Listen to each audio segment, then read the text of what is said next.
money for that. On a point of order, Speaker. Secondly, on a point of order, Speaker, just yes. on that point. yeah. Because, Honorable Speaker, some of us, we've been here for some time. And I believe that's why probably Honorable Raso is asking that question. Because data is available, CS. We spent not less than, if I remember, not less than 9 or 11 billion facilitating the National Intelligence Service to do a geophysical survey of all our mineral deposits. Are you then telling the country that this data is not available to the government or to the ministry? I know that was in the last regime, but government operates in perpetuity.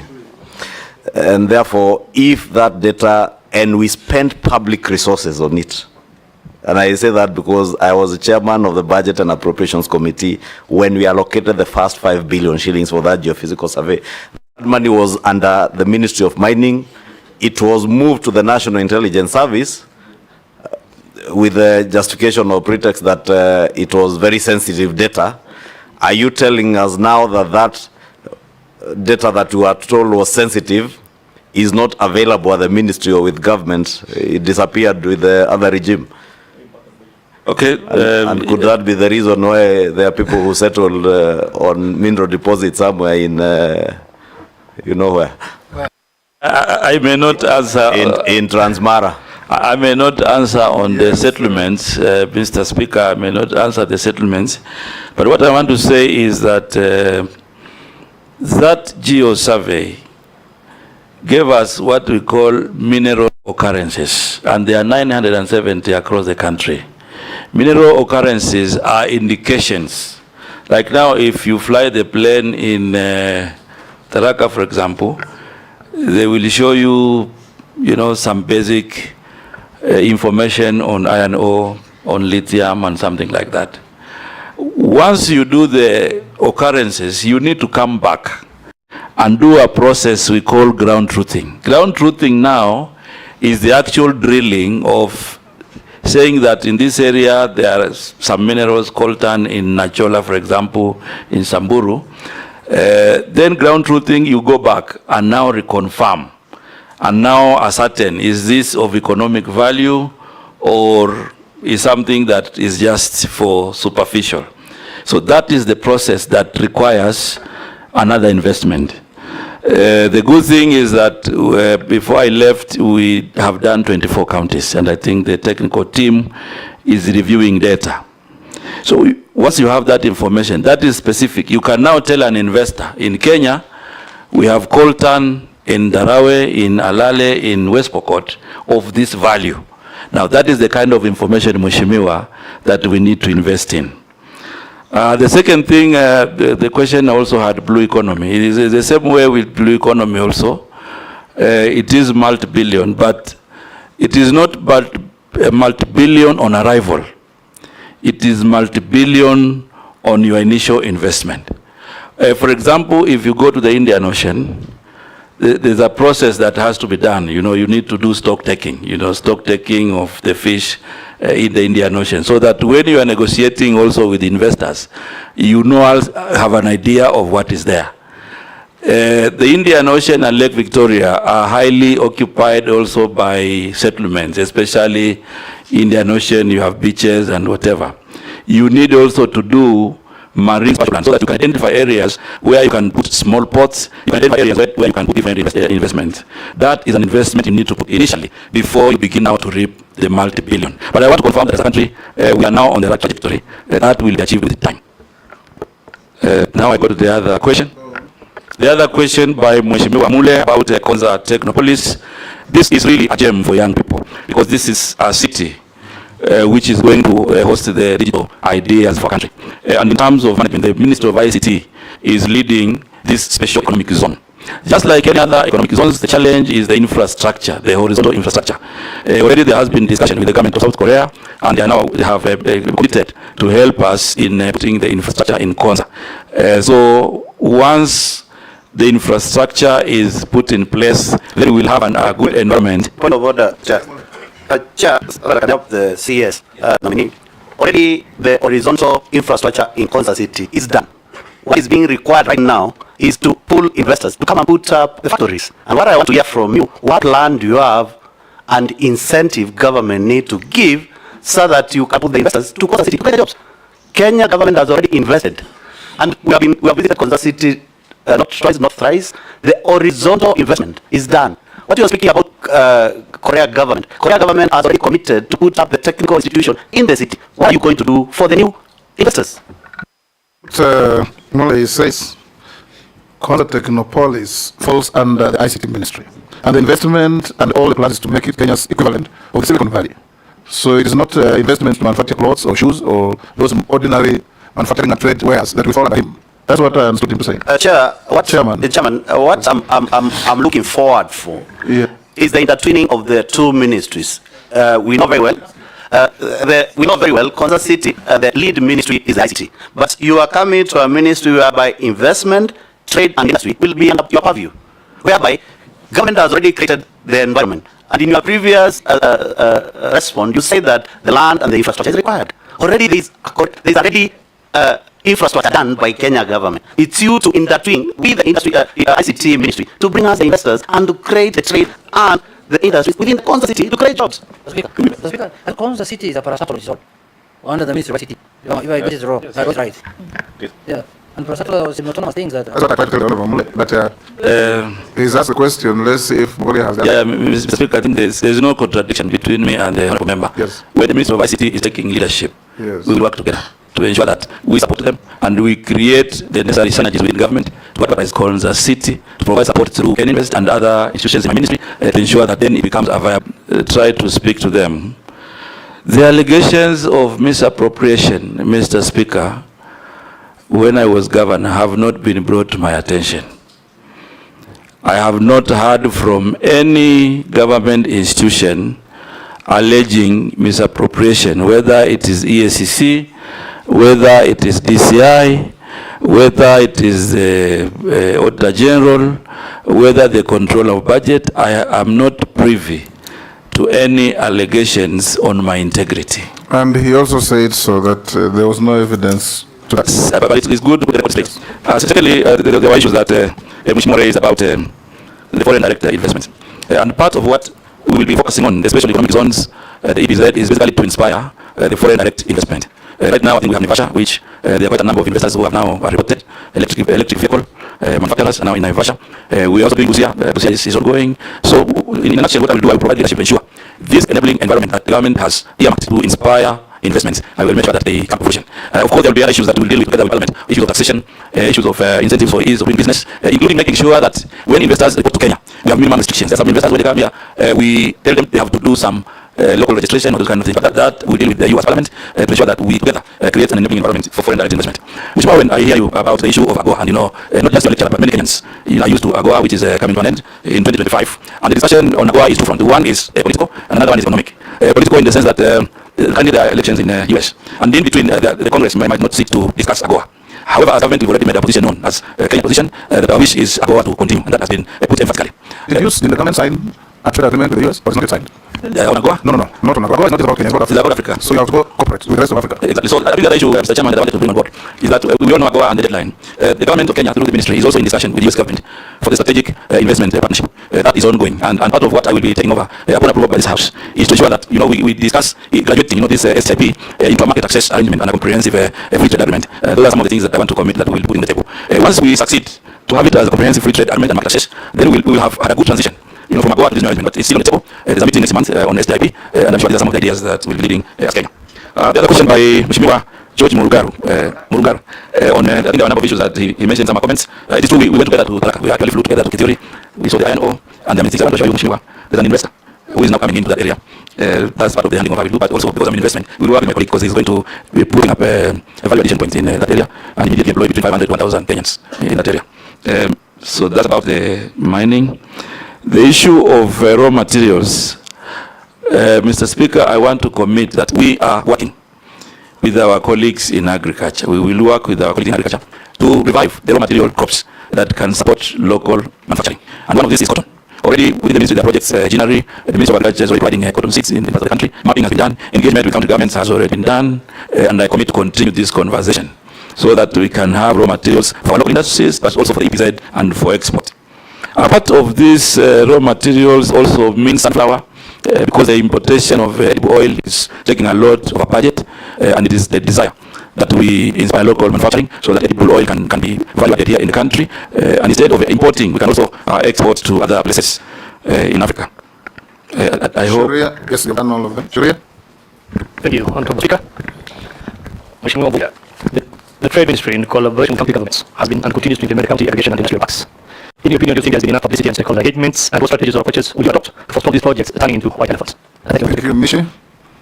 Thank you, Chairman. Chairman, before I ask my one question, I just want to put a rider on what our nominee has just said, because it affects my constituency, and this is about the special economic zone. You need to know that there is what you call the Wakundu Special Economic Zone, which is situated in Likoni constituency, where I represent. And I just want our nominee just to give some clarity on how many foreign investors so far have expressed their interest vis-a-vis the local investors. And if it is true that local investors have been denied to be given land for investment, I just want him to answer this so that it gives clarity to Kenyans. And my question, Honorable Chairman, it is on the... This is because it's already talked about special economic zone, Chairman. But they didn't mention about the special economic zone. That is why I put that rider. Honorable Chairman, my question is on the Kenya Kwanza Manifesto, which was talking about establishment of leather industry clusters, which was to be in Athi River, Narok, Isiolo, and Wajir. I just want to ask our nominee, what specific strategies are you going to employ to ensure that Kenya Kwanza government will realize this agenda? And with the same breath, what policy intervention are you going to employ to help reverse the current unfortunate trend of closure of industries? And also coming up with new industries like coconut, cashew nut, and Bixa, which is gone in where you come, Kole County. I thank you, Honorable Chairman. Mukami. Honorable Mukami. Honorable Speaker, my question is concerning the legal changes to Finance Act 2023 and the significant role of small and medium sized enterprises SMEs in Kenya economy. What steps will you take to ensure that new tax regulations are fair and supportive of SME growth, while also addressing the broader goals of economic stability and trade enhancement? Thank you. Thank you, Honorable Speaker. Our nominee, you must have looked at the developmental states and how their path to development was based on. Especially the ones that put a lot of trade surplus. That is the advantage of the exports over the imports. Something like mercantilism, where you put more rules and the standards to make sure that the exports surpasses the imports to develop your nation. It has proven in many, especially the South Asian countries of Taiwan, South Korea, and Japan. This requires a regime, a set of rules and principles to guide it. The general agreements on tariffs and trade is one of the regimes. Of course, it has transformed now to the World Trade Organizations to encompass the service industries and the intellectual properties. But where does it put the Kenya, the global South? Do we find it fair?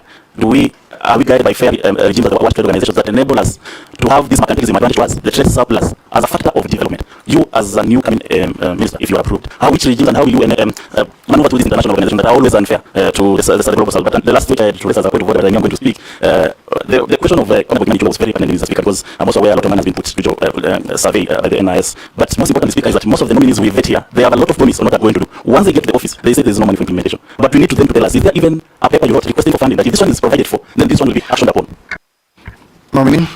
Thank you very much, Mr. Speaker and members. I want to begin from Mheshimiwa Caleb. I think I want to be very clear on the issue of mapping of minerals.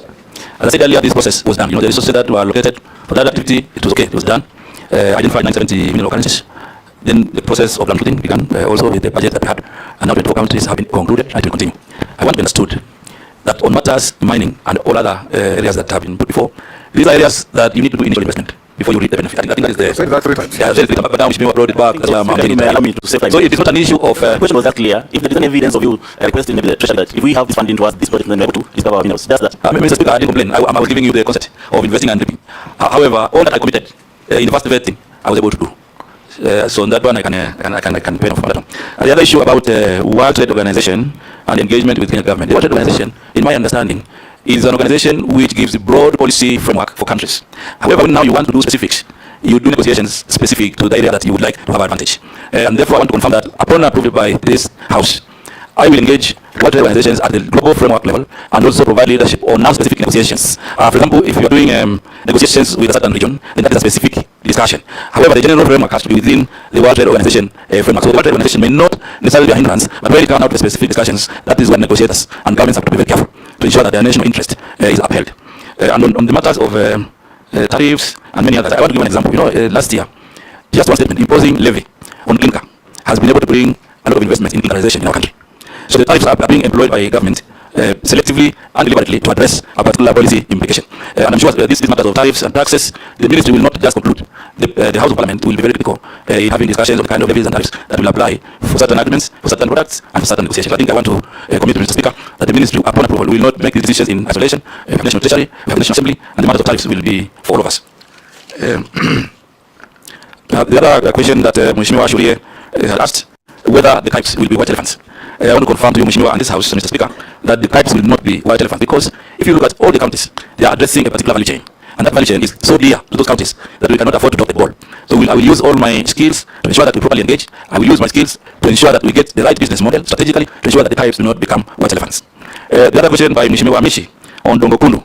And I want to say that I have not skipped Dongokundu, Mheshimiwa. It's a very, very important project for Kenya. And it covers Kwale County and Mombasa County. The current situation with Dongokundu is that we are now moving on with the implementation of infrastructure. JICA has come in to support the government of Kenya, and also KPI is providing leadership in this project. We have 1,648 project affected persons who will be compensated. There's 384 acres of land in this area. They will be resettled and properly compensated before the project begins. And there are 72 investors who have expressed interest, and they have not been able to compromise whether local or foreign. But I'm sure going forward we will have a chance to classify them, and then we will see who is foreign, who is local. But the commitment I want to say, Mr. Speaker, is that we will ensure that there is fairness in the allocation of land in Dongokundu. On matters leather, it is a very critical value chain in the Kenya Kwanza plan. It is also a critical value chain in MTP4, because Kenya has abundance of leather, and we actually have a target to get income from leather to the tune of 120 billion every year. What is happening, Mr. Speaker, is that right now we're working value chains, and upon approval, there's already Kenani in River, which has been identified, as part of the leather industry that is going to host the value chain there. And therefore, we are scheduled. We know there's a Isiolo and many other counties that will participate, and we will work with provide leadership to ensure that we work with everybody and all countries involved to revive the leather industry in our country. That also goes for other value chains. I think Mheshimiwa also raised the issues of cashew nuts. And already with Kili, we provide leadership with Kili. There's an open area in Malindi which is earmarked for cashew nut value addition. So working with the government agencies and also the private sector to ensure that we get value addition investments in these crops. And part of what we're already doing is that on coconut we have an investor interest where they're also doing value addition for the products within coconut. So this is a trajectory that I could continue to ensure that we capture all the value chains that are going to be useful to the economy of our country. Mheshimiwa Mukami on the issues of finance bill, I think both the 2023 and the 2024, it's not all lost. There are good things there, and I commit to keep the good things, to engage widely to ensure that those that will be supporting the micro and small enterprises are also brought forward to support Kenyans. Nominee, a few questions sent in by members of the public. So one must be probably from your county. Wish you Allah's blessing. What will you do if approved to invest in digital technology, especially in agribusiness? Another one, why is titanium shutting doors under your watch with the locals losing jobs? You have taken away mining of titanium from Australians and handed to Americans. Why? Chairman, can I add one? Let me finish, then you add. Another one, what specific trade and investment policy proposals would you suggest to create jobs and unlock new economic opportunities for ordinary Kenyans, particularly the youth? Kenya has a vibrant startup ecosystem, but many young entrepreneurs face challenges in accessing funding and support. How will you foster a more supportive environment for startups? And what measures will you introduce to attract investment in tech and innovation? Next, with the rising cost of living, affordability is a major concern for many households. What measures would you recommend to reduce the prices of essential goods and services? And how will you make it easier for local businesses to provide affordable products to the public? The next, small businesses are the backbone of our economy, yet they often struggle with challenges like access to finance and markets. What specific strategies would you propose to support small and medium-sized enterprises, SMEs, and make it easier for them to thrive? The next, with the rapid growth of the digital economy, many Kenyans are looking for ways to leverage technology for businesses and personal growth. What proposals would you recommend to support digital entrepreneurs and ensure that all Kenyans have access to the benefits of e-commerce and digital trade? The last is, Kenyans are proud of locally made products and want to see more made in Kenya goods in the market. What initiatives will you pursue to support local manufacturing and encourage the production of high-quality Kenyan products? Those are some of the questions from Mwananchi who are watching these proceedings that I've sent us to ask you. Speaker, can I ask mine? Yes, yours or the Kenyans? Kenyan. Yes. We wanted to train on beans, githeri, dengu, lentils, bazi. But from there, it says it will cost us 120,000 for every product. That is created, that's mean per product, per formulation. How are we going to afford that? And yet, urging our young Kenyans to start small businesses. Thank you. Awesome.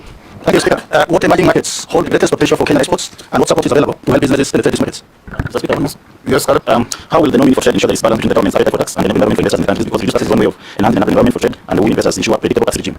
Okay, go ahead. Salim, those are Kenyans who are watching you perform here, sending in their questions. Some of them you have been touching on them along the way, but you can answer those that are fresh. Thank you very much, Mr. Speaker, and I want to thank all Kenyans who are actively watching this vetting, and also for their questions that they have raised to ensure that they get responses. The first issue of digital technology. Digital technology, there's a commitment to have a constant policy, to provide that opportunity on technology, and I'm sure young people will be beneficiaries of this. What I want to commit to this Kenyan who has asked this question is that I'll be part of this program to ensure that young people benefit from this program. The second issue about titanium and closing. I want to make very clear to all Kenyans, Mr. Speaker, that the closure of base titanium has no relationship with me, the ministry, or the government. The closure of base titanium is related to the depletion of resources. Last year in October 2023, they wrote a letter. Financial resources or mineral resources? Last year in October, they wrote a letter to the ministry indicating that they have now exhausted the titanium that they have been mining in the area that they have given a license. The same method has applied to other areas in the country. They have applied in Lamu, they have applied in River, they have applied in a very small area of County, and those applications have been gazetted and they are under consideration. I'm sure my colleague will be taking over the decisions of those applications. I also want to make clear, Mr. Speaker, that as government we didn't have any role in the shareholding by Americans or Australians. Titanium is a private company, and therefore when people buy shares, it is not that I'm the one who has given it to Americans. So I want to be very clear. But I also want to say that we have a post-mining land use committee, which I did institute, and it is going to discuss with the stakeholders on how the post-mining land is going to be used. And I want to urge this Kenyan who has asked this question to also participate actively in this forum so that they can decide on the post-mining land use. The other question related to issues of trade. As I said earlier, we will work with the Parliament to ensure that we review the trade policy and trade law so that it can be more inclusive to support local investment and have a framework that can also support funding. The issue of support ecosystems, as I said earlier, Mr. Speaker, already we will be working under activity to provide mentorship and business incubation. I will also provide leadership to set up the industrialization fund so that those business incubators can benefit from this program. Yes, the cost of living and issue of prices, I think this may not fall squarely on me as the CS when I'm approved by this team here. But it is also relating to many other if approved by this team, Mr. Speaker, the issue of prices and the cost of living, it touches many aspects of government, and therefore as much agency we will be working closely to ensure that this is done. However, yes. Okay. However, there are also some aspects that we can handle as investment, trade and industry, especially on working with the Ministry of Agriculture, for example, to ensure that we inspire and encourage production. And when the production is enough and it has surpassed like now what we have, then I will provide leadership to ensure that we have a warehousing receiving system, that takes the surplus to the warehouse and that then we can use it to bring down prices at some point in the year. So we'll be working to make sure that we have that warehouse receiving system to aggregate surplus produce and to make sure that farmers and other business people in that are not captive of cartels. The other issue about SMEs and access to finance markets, part of the reform that I will propose upon approval is a situation where the big manufacturers work with the small medium enterprises. We have a situation where manufacturers are the ones transporting their last mile product. We want to bring regulation, we want to bring policy and the law that allows the small medium enterprises to be subcontracted, to be able to deliver the last mile. This is part of the reform that I will be proposing upon approval. Again, on matters of e-commerce, now that we are focusing on technology, the ministry will also be working on making sure that we strengthen our presence through e-commerce. People can make advertisements, they can have systems to pay, and so we'll be working with stakeholders and Parliament to ensure that this comes to fruition. The issue of local products in local markets, I think I also agree that as Kenyans we are very proud when we buy Kenya and build Kenya. So in this front, I'll be activating the Kenya Invest and the Kenya Branding Agency to ensure that we promote the local products. Most of our products are not properly advertised. And part of the reform is to ensure that Kenya Invest and the Kenya Export Promotion and Branding Agency come to this field so that we can have a lot of advertisement of our local products and of course work on other issues of quality, look at our quality laws, whether they are sufficient, and propose amendments when it be. The other question by Mheshimiwa Mukami, which is very specific, it has a very specific cost. Mr. Speaker, I would wish that I give commitment to work with Mheshimiwa and many others to look at this issue of training at 120,000 per value chain. I'm sure many small business people will not afford this, and this is a commitment that we'll be discussing on how this can be done and how we can strategically position key people support more Kenyans in the value chains that are being suggested. Mheshimiwa also talked about how Kenya is positioning herself on emerging markets. Mr. Chairman, we already have efforts that I wish to continue upon approval of this House. One is that we already have the APA, the Economic Partnership Agreement with the European Union, which is giving us an opportunity as Kenya to consider a new export market. However, Mr. Speaker, this APA or the Economic Partnership Agreement, many investors locally and even producers may not be aware of some of the advantages and opportunities that exist. I want to undertake to ensure that we do a robust dissemination so that people can understand what. It's a beautiful query, right? Yes, but there are products that have been mentioned. Like when I read it last, immediately after signing, I realized that there were a lot of things to do with fisheries. So we took it upon the ministry to engage the EU on how we can have specific actions and specific implementation framework on matters related to fisheries and blue economy, and that discussion has gone on. There are many others, that affect different ministries, different agencies, and these are 900-page documents, Mr. Speaker. So it requires dissemination positively, especially for those that. You will be the focal point if approved. I've already committed to that. You tend to tease out and disseminate action areas. I've already committed to that, Mr. Speaker. Certainly, Kenya is also opening new foods now. I know we have COMESA, we also have SADC, and we have the East Africa Community. East Africa Community is giving us a new market of around 300 million. But that combined, I will also provide leadership in the tripartite free trade agreement discussion so that we can open a new market of 600 million people in North Africa, East Africa, and South Africa. That will also become an advantage. But I think South Africa, we can open more than 2 billion population through the AFCFTA, the Africa Free Continental Trade Area. That's going to be useful to open emerging markets. But I think what I want to confirm, Mr. Speaker, is that I'm cognizant that there are new markets, and I'm also committed to continue the conversation to make sure that Kenya takes advantage of these markets for products, but also for movement of goods and people. Thank you. The last question from Mheshimiwa Caleb was basically asking me how we will be able to balance between appetite for taxation and incentives for production and investment. And I think that is the dichotomy that we will all be working on to ensure that we don't overtax, we don't introduce levies that Kenyans will not be able to pay, also give incentives that will inspire investment. I want to give an undertaking, Mr. Speaker, that I will be committing to ensure that when we are doing this discussion, of course, it does not just rest with my ministry, but even other ministries, we will be alive to the fact that we cannot overtax Kenyans, and we continue that trajectory in a manner that is fair, but also inspiration in our investments. Thank you, Mr. Speaker. Honorable Mvurya, I will be requesting at the end of my explanation that you give us an undertaking that you will do certain things. You have said something very profound. You have said that you got money for geophysical survey, but you don't get the corresponding fund for ground truthing. So it's a bit logic to get one and not get the other. So the challenge here, when I've had to speak, is that you have a problem with sequencing government projects and programs. For example, River Taxi investment opportunities set up a factory. But unfortunately, you do not promote local growing of cotton fast. Therefore, they are importing cotton, so it's not benefiting locals. On edible oil, there's a lot of talk about stop importation of edible oil. But by now, we should have marshalled all our farmers to grow sunflower, canola, coconut. So by the time you bring the industry to come and make edible oil in Kenya, we have the raw material. When it comes to rice, again, we want to stop importation of rice. But there's no corresponding program to promote the maximizing the growing of rice. So even if we say we're going to be building our rice in big numbers and not import, we haven't done the first things first. Sequencing is a clear problem. On the issue of clinker, we have clear on clinker. But we did not ensure that we have sufficient clinker deposits in the country that are already being mined, so that as we put the levy, we ensure that we have enough deposits in the country. That is why the price of cement has changed. So can you confirm that when you become the minister, if you confirm your investment trade and industry, you will ensure that you have a Gantt chart at your desk, and dashboard where you can actually make sure the sequencing is correct for it to make economic logic, because that seems to be the only problem. We have information, sir. Speaker, the same. During the finance bill or the sanitary towels, it's the same thing. The raw materials are expensive for the manufacturers, local manufacturers. That is why during the amendments, Honorable Leah brought amendments to exempt the raw materials. So there has to be a sequence, not just putting taxes on the imports and we're not dealing with the raw materials. He hasn't been assured. He'll give when he's done. The Speaker, there's one issue I wanted to bring in conclusion to the attention of the Speaker, in the ministry is going to, in the 2 years that have passed, 1.5 years, there's a program that was done at the ministry of importing edible oil, of billions of shillings, through KTC. And that edible oil ended up staying in the stores of KTC close to a year, I think, until it's expired or it's still there or it was sold, I can't sustain. And recently, the managing director of KTC was taken to court, I think last week or the other week. And that, the government looks like the government lost a close amount of money, billions of shillings. And that program was meant to lower the cost of living. At that time, the cost of edible oil was very high, so it was thought that if it's imported, it's going to reduce. But it ended up becoming more expensive than the manufactured one. So how do you, that cost is waiting for you, that ministry, if you are approved by this committee? Are you going to do that ministry cost or anything? I'm sure you've done your survey, or how will you know that matter? Who's going to wait for you there? As a supplemental quick one, we still need KNTC. That's the commodities in the world, free market. Can you start with undertaking and down? You see the question that that is raised is not yes and no. I have to say something. To a farmer, I will be a farming. We're running out of time, so be very. Yeah, but that is pertinent. I don't think right here. First thing is that the geosurvey and the ground truthing were funded. The geosurvey and the ground truthing requested for not something else. Separately, when I then made a proposal to ground truthing to fund it. Someone was introduced during supplementary, but as I said, yes, and what has gone on in 4 counties. Secondly, on the issue of river checks and all these others, I want to give an undertaking. Using my project management skills, the sequence will change. I know the sequence also involves other agencies. My undertaking is that I will provide leadership to ensure that if it is funding, if it is decisions, we do on all steps, so that we don't end up where we have ended. I know, thank you. Then I have visual evidence. Exactly. And I want to, we will play it, Mr. Speaker, at some point to see how things are moving. And I know there's an issue with edible oil about the imposition of levy for crude palm oil. It is a matter for discussion. And as you put it, Madam Mheshimiwa, the levy was not in bad faith. However, it is the sequencing, because the levy was meant to promote the local manufacturers at this time to have worked with farmers, sunflower farmers and other farmers to have edible oil value added here in the country. So sequencing again has brought a challenge. On that particular matter, I'll be working with the National Treasury, the manufacturers, so that we can see an amicable resolution to that matter, which is very live in public. I'm sure Mheshimiwa Nesula was adding the sequence issue, so I really don't need to respond to. Mr. Speaker, I want to assure this House, even though there are challenges that have happened with KNTC, upon approval, I will report to the ministry. I have no fears, Mheshimiwa Cabinet, I will go to the ministry. I'm aware that there are legal proceedings going on with the issues that have been raised. We will allow the legal process to continue, but the action for me upon approval is to now think KNTC and see how we can do basic reforms to make it more effective or make a decision. So, Mheshimiwa, that is something that I'm also thinking about, seeing the kind of reforms. It is not responding to whether we need it, but when we do an analysis and reforms, then we come up with a good decision. Among the 47, you pass the cabinet very I haven't looked at the list, Mr. Speaker. What I'm saying is, whichever way we look at basic reforms to make innovation. The question was yes, because we are here to ascertain your capacity and ability to take conduct ministry. In your opinion, under the current liberalized market, KNTC is old thinking, why you need the government trading commodities to regulate pricing. Do we honestly need KNTC in your opinion? In my own opinion, Mr. Speaker, we don't need the KNTC in its current fashion. And that is why I talk about reforms. And you must have the courage to do those things to save public money. Now, before I come to mundane questions, we must come to an end. Okay. Yes, there is only one question that has been sent asking you, nominee, that is a company called Kanato, which is still in DOK books as a parastatal 100% owned by ICDC. It has been under stage managed receivership for over 27 years. What measures will you put in place to simply wind it up or privatize it? Mr. Speaker, yes. The measures upon approval, my father's amendment to understand it, because I think the Kenyan has put some basic information, but there will be more that we need to find out, and then an appropriate action is taken. So I will take it up, Mr. Speaker, to ensure that we give the bottom of the matter, and then we make the necessary decision. Okay, yes, sir. I feel like KNTC, we put that Portugal. We need it really. Yes, Sullivan, I think I will direct the committee on trade to follow up in case you are approved to account for the 27 years of receivership of this company. 27 years of receivership. That is unacceptable. It is not your fault. Yes, sir. In case we approve you. Yes. Now, sir, we'll ask you a few mundane questions. Have you been adverse mentioned in any related report or investigations? No. Apart from the evidence statement by Robert? No. Do you hold any position in a political party? No.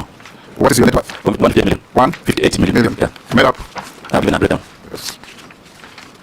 Page. Your assistant is just laughing. He should be helping us to identify the page because you should have correct documents. Is that your assistant? Yes. I can see, but now I'm facing you, Mr. Speaker. There's a gentleman walking with you. I believe your assistant is sitting there looking very happy. Yes. 66. Yes, everybody's around the page and I've done the work of your assistant. Yes, we see what you have. When we last vetted you, what were you worth? 120. Yeah. So you have had a growth of 38 million. Yes. How did it come up? The value of the property, some property were completed. Yeah. Good. Yes. In his CV, yes. he says he went KCP in 1779. Those are typos. That's the reason why you fire your assistant. Mr. Speaker, yes, considering from your declaration of work, have you benefited from the mortgage scheme as a cabinet secretary? The reason is not concluded. Not concluded, so it's not part of this. Yeah. Okay, nominee, we are coming to an end. Make sure you take your documents with you. We have checked with what we have and we found them correct. We have also found the the issues that were sent through memorandum against or for you, 21 of them, you satisfactorily responded. So unless you are lawfully held, you are discharged to go to your other duties. Thank you very much, Mr. Speaker, for this opportunity, and members of this committee. This discussion has been a very good opportunity to engage, and my final appeal is that this committee finds it suitable to serve with the Ministry of Investment, Trade and Industry. Thank you, Mr. Speaker. Good afternoon. Sergeant, you may escort the nominee. Members, you have 5 minutes to allow the... Well, you need to pay. My Muslim friends normally pay for 3 minutes. No lunch. Lunch will come later. Yeah? Yes, yes. You have 10 minutes to come back. Don't go for lunch. Yes.